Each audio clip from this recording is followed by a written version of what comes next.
ನೆಚ್ಚಿನ ಪ್ರೇಮಕಥೆಗಾಗಿ please subscribe my channel. ಪ್ರೇಮಕಥೆ ನಿಮ್ಮ ಜೊತೆ ವಿತ್ ಕನ್ನಡತಿ. ಅನುಷ್ಕಾ ಇಂದು ಸ್ವಲ್ಪ ಹೆಚ್ಚೇ ಖುಷಿಯಾಗಿದ್ದಳು. ಕಾರಣ ತನ್ನ ಮದುವೆ ಕೇವಲ ಬರೀ ನಾಟಕ ಎನ್ನುವುದಲ್ಲ, ಇಂದು ಕಾನೂನು ಮಂಜೂರಾತಿ ಪಡೆಯಿತು ಎಂಬುದಲ್ಲ. ಬದಲಿಗೆ ತನ್ನ ತಂಗಿ ಸಂಜು ಬಂದಿದ್ದಳು. ಒಂದು ದಿನವೂ ಬಿಟ್ಟಿರದ ತಂಗಿ 3 ದಿನದಿಂದ ಮಾತು ಕೂಡ ಆಡಿರಲಿಲ್ಲ. ಹಾಗಾಗಿ ಇಬ್ಬರು ಭೇಟಿ ಆಗಿರುವುದರಲ್ಲಿ ಫುಲ್ ಖುಷಿಯಾಗಿದ್ದಳು.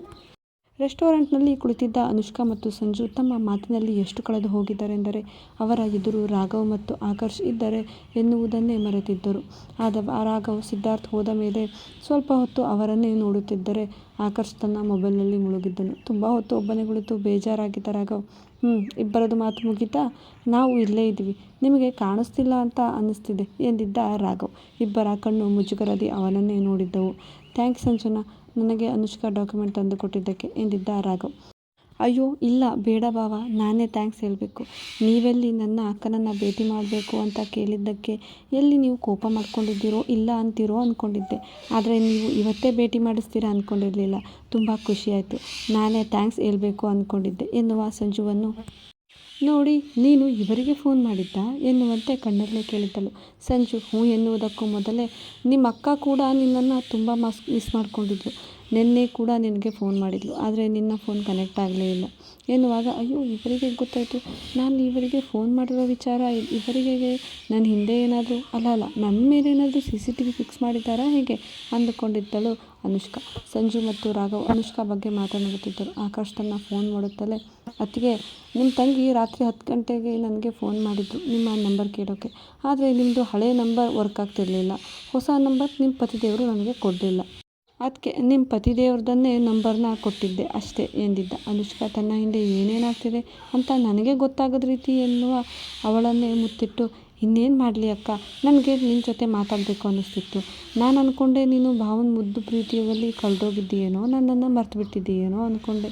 ಆಕರ್ಷ್ ಅವರಿಗೆ ಫೋನ್ ಮಾಡಿದೆ.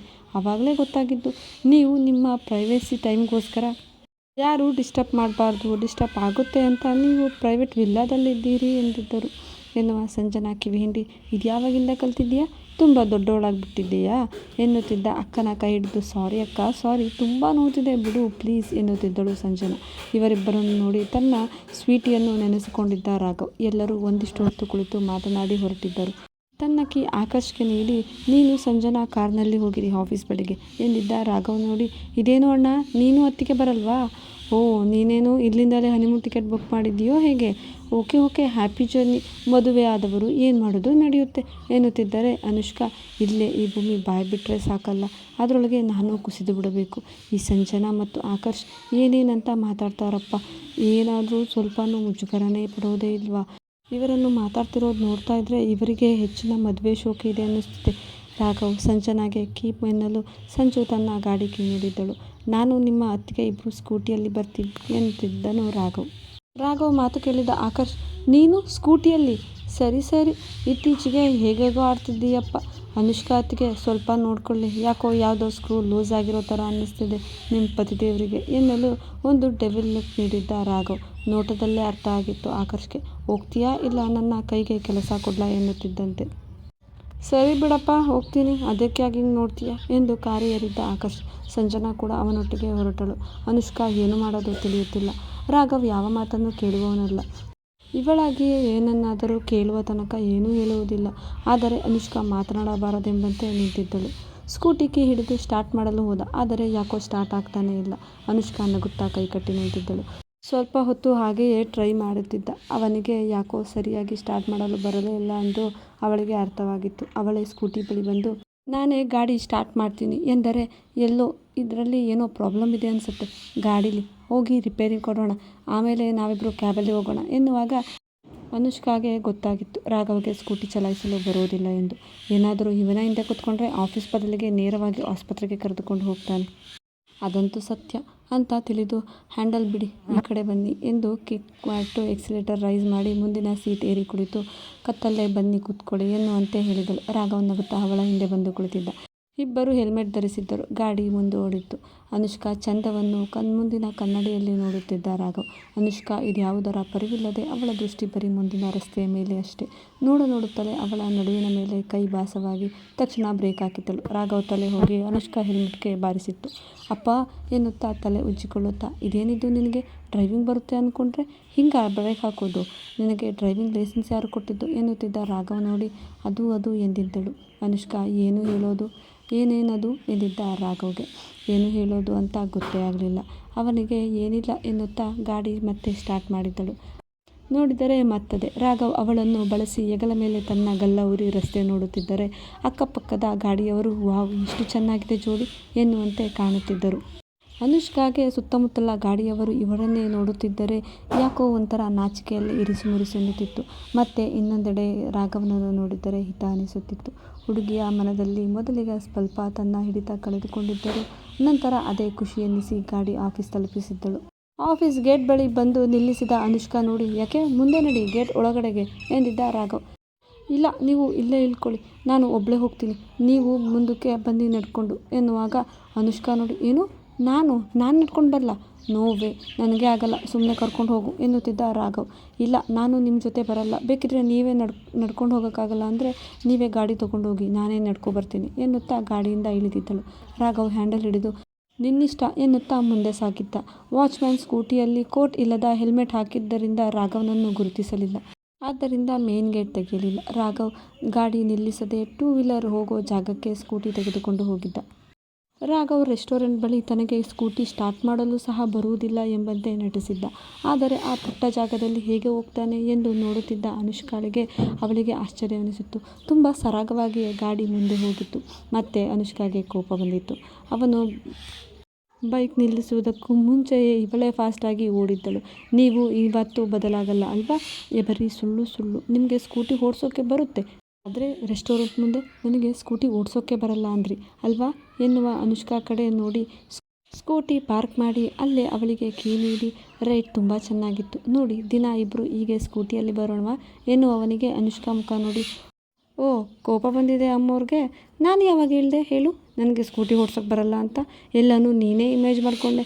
ನಾನು ಹಾಗೆ ನೀನು ಹೇಗೆ ನನಗೆ ಹೆಲ್ಪ್ ಮಾಡ್ತೀಯಾ ಅಂತ ಸ್ಕೂಟಿ ಸ್ಟಾರ್ಟ್ ಮಾಡೋಕ್ಕೆ ಬರಲ್ಲ ಅಂತ ತೋರಿಸ್ದೆ ಅಷ್ಟೇ ತಾನೇ. ಆದರೆ ನೀನೇ ನನಗೆ ಬರಲ್ಲ ಅಂತ ಇಮ್ಯಾಜಿನ್ ಮಾಡಿಕೊಂಡು ನೀನೇ ಜಾಗ ಬಿಡಿ ಎನ್ನುತ್ತಾ ಡ್ರೈವಿಂಗ್ ಮಾಡೋಕ್ಕೆ ಕುಳಿತಿದ್ದು ಎಂದಾಗ ನಿಜ ಅನಿಸಿತ್ತು ಅನುಷ್ಕಾಗೆ. ಆದರೂ ತುಂಬ ಚೆನ್ನಾಗಿತ್ತು ನಿನ್ನ ಹಿಂದೆ ಕೂತ್ಕೊಂಡು ಬರೋಕ್ಕೆ, ಥ್ಯಾಂಕ್ ಯು ಎಂದು ಮುಂದೆ ಹೋಗಿದ್ದ ರಾಘವ್. ಅನುಷ್ಕಾ ಬಿಟ್ಟ ಬಾಯಿ ಬಿಟ್ಟಂತೆ ಅವನನ್ನೇ ನೋಡುತ್ತಿದ್ದಳು. ಅಯ್ಯೋ ಎನ್ನುತ್ತಾ ನಿಂತಲ್ಲೇ ಸಿಟ್ಟಿಂದ ಕುಣಿದು ಹಿಂದೆ ಆಫೀಸ್ ಹೊಕ್ಕಿದ್ದಳು. ಸಂಜು ಅಲ್ಲೇ ಅನುಷ್ಕಾಗಾಗಿ ವೆಯ್ಟ್ ಮಾಡುತ್ತಿದ್ದಳು. ತನ್ನಕ್ಕ ಬಂದ ಕೂಡಲೇ ಅಕ್ಕನಿಗೊಂದು ಅಪ್ಪುಗೆ ನೀಡಿ ಹೋಗುತ್ತಿದ್ದವಳು ವಾಪಸ್ ಬಂದು ಅಕ್ಕನ ಕಿವಿಗೆ, ಆದರೂ ನಮ್ಮ ಭಾವ ಎಷ್ಟು ಡೀಸೆಂಟ್ ಆಗಿದ್ದಾರೆ, ಅಷ್ಟೇ ಒಳ್ಳೆಯವರು, ತುಂಬ ಕಾಡಿಸಬೇಡ ನನ್ನ ಭಾವನ್ನ ಎಂದಿದ್ದಳು. ಇನ್ನೇನು ಅನುಷ್ಕಾ, ನಿಲ್ಲು, ಇಲ್ಲಿ ಏನು ಮಾತಾಡ್ತಿದ್ದೀಯಾ ಎಂದು ಕೈ ಹಿಡಿಯುವಷ್ಟರಲ್ಲಿ ಆಗಲೇ ತುಂಬ ದೂರ ಓಡಿ ಹೋಗಿ ಮತ್ತೆ ತಿರುಗಿ ನೋಡಿ, ಯೋಚನೆ ಮಾಡು ಎನ್ನುತ್ತಾ ಓಡಿದ್ದಳು ಸಂಜನಾ. ಇವಳಿಗೆ ಏನೋ ಆಗಿದೆ, ಮುಂದೆ ಸಿಕ್ಕಾಗ ಇರೋದು ಎಂದುಕೊಳ್ಳುತ್ತಾ ತನ್ನ ವರ್ಕಲ್ಲಿ ಬ್ಯುಸಿ ಆಗಿದ್ದಳು. ಆದರೂ ಅವಳ ಮನದಲ್ಲಿ ಇವತ್ತು ನಡೆದದ್ದೆಲ್ಲ ಕನಸೇ ಎನ್ನುವಂತೆ ಅನಿಸುತ್ತಿತ್ತು. ಸಂಜು ಭೇಟಿಯಾಗಿದ್ದು ತುಂಬ ಖುಷಿಯ ವಿಚಾರ ಅನ್ನಿಸಿತ್ತು. ಏನೋ ಖುಷಿಯಲ್ಲಿ ತನ್ನ ಡಿಸೈನ್ ರೆಡಿ ಮಾಡುತ್ತಿದ್ದಳು. ರೀನಾ ಇದ್ಯಾವುದರ ಅರಿವಿಲ್ಲ. ಸದ್ಯ ತನ್ನ ದಾರಿಗೆ ಅಡ್ಡ ಆಗಿದ್ದ ಅನುಷ್ಕಾ ರಾಘವ್ ಸರ್ನಿಂದ ದೂರ ಹೋದ್ಲಲ್ಲ, ತುಂಬ ಸುಲಭವಾಗಿ ಸರ್ನ ಪಟಾಯಿಸಬಹುದು ಅಂದ್ಕೊಂಡಿದ್ಲು. ಅದಕ್ಕೆ ಅವಳ ವಿಡಿಯೋ ನೋಡಿದ ಮೇಲೆ ಅವಳಿಗೂ ಗೊತ್ತಾಗಿತ್ತು ಅವಳನ್ನು ಹೇಗೆ ದೂರ ಹಾಕಿದ್ದಾರೆ. ನಾನು ಅವಳ ಥರ ಆತುರ ಮಾಡಬಾರ್ದು, ನಿಧಾನವಾಗಿಯೇ ನನ್ನ ದಾರಿಯಲ್ಲೇ ರಾಘವ್ ಸರ್ನ ಪ್ರೀತಿಯಲ್ಲಿ ಬೀಳಿಸ್ಕೋಬೇಕು ಎಂದು ಯೋಚಿಸುತ್ತಿದ್ದಳು. ಒಂದು ಕಾಫಿ ಕಪ್ ಹಿಡಿದು ಮೊದಲಿಗಿಂತ ಸ್ವಲ್ಪ ಹೆಚ್ಚೇ ವಯ್ಯಾರ ಮಾಡಿಕೊಂಡು ಮೇಕಪ್ ಮಾಡಿಕೊಂಡು ರಾಘವ್ ಕ್ಯಾಬಿನ್ ಡೋರ್ ನಾಕ್ ಮಾಡಿದ್ದಳು. ಕಮೀನ್ ಎಂದಿದ್ದ Raghav. Reena coffee cup table ಮೇಲೆ ಇಟ್ಟು ಅಲ್ಲೇ ನಿಂತಿದ್ದಳು. ರಾಘವ್ ಕಣ್ಣೆತ್ತಿಯೂ ನೋಡಲಿಲ್ಲ. ಅವಳು ಹಾಕಿದ್ದ ಪರ್ಫ್ಯೂಮ್ ಗಮ್ಮೆನಿಸುತ್ತಿತ್ತು. ರಾಘವ್ಗೆ ಅಲರ್ಜಿಟಿಕ್ ಎನಿಸುವಂತಿತ್ತು. ಕಣ್ತೆತ್ತದೆ, ರೀನಾ ಹೋಗಿ ಆಕರ್ಷ್ ಕ್ಯಾಬಿನ್ಗೆ ಕಾಫಿ ಕೊಟ್ಟು ಬಾ, ಹಾಗೆ ಅಲ್ಲಿ ಅನುಷ್ಕಾಳನ್ನು ಕ್ಯಾಬಿನ್ಗೆ ಬರೋದಕ್ಕೆ ಹೇಳು ಎನ್ನುವಾಗ ಕಪ್ ಇಲ್ಲಿರೋ ಕಾಫಿಯನ್ನು ಅವನ ಮೇಲೆ ಚೆಲ್ಲಬೇಕು ಅನಿಸುತ್ತಿತ್ತು. ಆದರೆ ಏನೂ ಮಾಡೋಕ್ಕೆ ಆಗೋದಿಲ್ಲ, ಯಾಕೆಂದರೆ ಅವನು ಬಾಸ್. ಮೊದಲು ಅವದಕ್ಕಿಂತಲೂ ಹೆಚ್ಚಾಗಿ ಅವಳು ಲವ್ ಮಾಡುತ್ತಿರುವ ಹುಡುಗ. ಹಾಗಾಗಿ ಸಹಿಸಿಕೊಂಡು ಆಚೆ ನಡೆದಿದ್ದಳು. ಬಾಗಿಲು ಬಳಿ ನೆಲಕ್ಕೆ ಕಾಲು ಬಡಿದು ಆಕರ್ಷ್ ಕ್ಯಾಬಿನ್ ಹೊಕ್ಕಿ, ಅನುಷ್ಕಾ ನಿನ್ನನ್ನು ರಾಘವ್ ಸರ್ ಕರೀತಿದ್ದಾರೆ ಎನ್ನಲು ಆಕರ್ಷ್ ಏನೋ ಹೇಳಲು ಹೋದ. ಅದಕ್ಕೂ ಮೊದಲೇ ಸರಿ ರೀನಾ ಮೇಡಮ್ ಬರ್ತೀನಿ ಹೋಗಿ ಎನ್ನುವಾಗ ಒಮ್ಮೆ ಸುತ್ತಲೂ ನೋಡಿ ಸಿಟ್ಟಿಂದಲೇ ಅಲ್ಲಿಂದ ಆಚೆ ಹೋಗಿದ್ದಳು ರೀನಾ.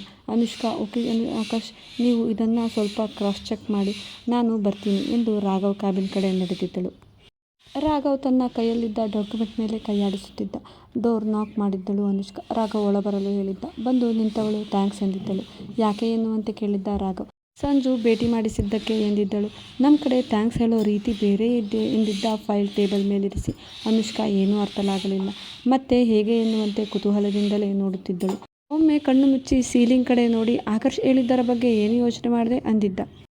ಅನುಷ್ಕಾ ಆಫೀಸ್ಗೆ ಬಂದ ಮೇಲೆ ಕೋರ್ಟ್ ಮತ್ತು ರೆಸ್ಟೋರೆಂಟಲ್ಲಿ ನಡೆದಿದ್ದ ಮಾತುಕತೆ ಮರೆತೇ ಇದ್ದಳು. ಹಾಗಾಗಿ ಈಗಲೂ ಯಾವ ಮಾತು ಯೋಚಿಸುವುದಾಗಿ ತಟ್ಟನೆ ನೆನಪಿಗೆ ಬಂದಿತ್ತು. ಸ್ವಲ್ಪ ಕೋಪ, ಸ್ವಲ್ಪ ನಾಚಿಕೆ ಒಟ್ಟಿಗೆ ಲಗ್ಗೆ ಇಟ್ಟಿದ್ದವು. ಏನು ಮಾತನಾಡುವುದು ಅರ್ಥವಾಗದಂತೆ ತಲೆ ತಗ್ಗಿಸಿ ನಿಂತಿದ್ದಳು. ರಾಘವ್ ಒಳಗೊಳಗೆ ನಗುತ್ತಾ, ಎಲ್ಲಿಗೆ ಹೋಗೋಣ ಎಂದಿದ್ದ. ಹೃದಯ ಒಮ್ಮೆಲೆ ಬಾಯಿಗೆ ಬಂದಿತ್ತು ಅನುಷ್ಕಾಗೆ. ರಾಘವ್ ಸರ್, ಇದು ಆಫೀಸ್, ಹಾಗಂತ ಮರಿಬೇಡಿ. ನೀವು ಕರೆದಿದ್ದು ಯಾವ ಕೆಲಸಕ್ಕೆ ಹೇಳಿ ಎನ್ನುತ್ತಾ ತಡಬಡಿಸಿದಳು. ತನ್ನ ಸೀಟ್ ಬಿಟ್ಟು ಮೇಲೆದ್ದಿದ್ದ ರಾಘವ್, ಇದೇನು ಮಾಡಲು ಬರ್ತಿದ್ದಾರಪ್ಪ ಎನ್ನುವಂತೆ ನಿಂತಲ್ಲೇ ಕಣ್ಣು ಬಿಗಿಯಾಗಿ ಮುಚ್ಚಿ 2 ಕೈ ಮುಷ್ಟಿ ಕಟ್ಟಿ ನಿಂತಿದ್ದಳು ಅನುಷ್ಕಾ. ಮುಂದೆ ಏನಾಗಬಹುದು ನಿರೀಕ್ಷಿಸಿ. ಇಂತಿ ನಿಮ್ಮ ಪ್ರೀತಿಯ ನಗುಮುಖದೊಂದಿಗೆ ಪ್ರೇಮಕತೆ ನಿಮ್ಮ ಜೊತೆ ವಿತ್ ಕನ್ನಡತಿ. ಕತೆ ನಿಮಗೆ ಇಷ್ಟವಾದರೆ ಒಂದು ಲೈಕ್ ಮಾಡಿ ಮತ್ತು ಚಾನಲನ್ನು ಸಬ್ಸ್ಕ್ರೈಬ್ ಮಾಡೋದನ್ನು ಮರಿಬೇಡಿ. Thank you.